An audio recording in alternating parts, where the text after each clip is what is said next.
3 ঘন্টারও বেশি সময় ধরে রাজধানীর সায়েন্স ল্যাবরেটরির রাস্তা বা সায়েন্স ল্যাবরেটরি মোড় অবরোধ করে রেখেছে শিক্ষার্থীরা। আর তারা কিছুক্ষণ আগে সংবাদ সম্মেলন করেছেন।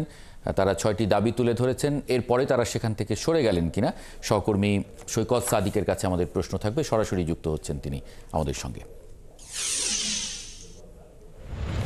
সৈকত, সংবাদ সম্মেলন করার পরে ছাত্ররা এখন আসলে কি বলছেন? তারা কি এখনো অবরোধে আছেন নাকি তারা সেখান থেকে সরে যাবার সিদ্ধান্ত নিয়েছেন? স্লোগান ওইভাবে নেই। কিছুক্ষণ আগে তারা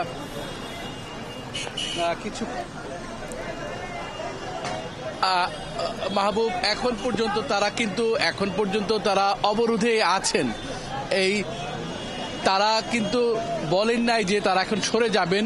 এখানে একজন শিক্ষার্থী ঢাকা কলেজের আব্দুর রহমান তিনি আনুষ্ঠানিকভাবে একটা সংক্ষিপ্ত তাদের দাবি দাওয়া তুলে ধরলেন, যে বললেন যদি ঢাকা বিশ্ববিদ্যালয়ের প্রভিসি এখানে ক্ষমা না চান তাহলে তারা আরো কঠিন কর্মসূচি দিবেন। এখন এখানে আইন শৃঙ্খলা বাহিনীর কিছু সদস্য এসেছেন, তবে তারা কিন্তু বলছেন যে তারা এখান থেকে সরবেন না। তারা আর এই যে ভোগান্তি হচ্ছে এই সাধারণ মানুষের ভোগান্তি, যেহেতু এই সায়েন্স ল্যাবরেটরি বা মিরপুর রোডের যে গুরুত্বপূর্ণ সড়কের যে যান চলাচল প্রায় 4 ঘন্টা ধরে বন্ধ আছে। এতে সাধারণ মানুষের যে ভোগান্তি হচ্ছে, এই ভোগান্তির দায়টা কিন্তু তারা বলছেন ঢাকা বিশ্ববিদ্যালয়ের যে প্রভিসি মামুন সাহেব তিনি এই দায়, যদিও এখন ঢাকা বিশ্ববিদ্যালয় আইন শৃঙ্খলা বাহিনীর সদস্যরা এসেছেন এবং চেষ্টা করছি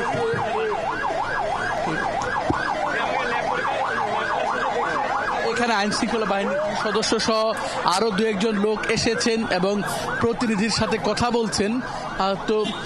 তো এখন পর্যন্ত পুরোপুরি কিন্তু সমাধান হয়নি যে তারা এই মুহূর্তে উঠে যাবেন কিনা, যদিও তাদেরকে উঠে যাওয়ার জন্য আইন শৃঙ্খলা বাহিনীর পক্ষ থেকে অনুরোধ করা হচ্ছে যে তারা যাতে এইখান থেকে মূল সড়ক থেকে অবস্থান কর্মসূচি সরিয়ে নেয়, যেহেতু কয়েক ঘন্টা ধরে মানুষের এই ভোগান্তি, গণপরিবহন সহ অন্যান্য যানবাহন এই রাস্তায় 4 ঘন্টা ধরে আটকা পড়ে আছে।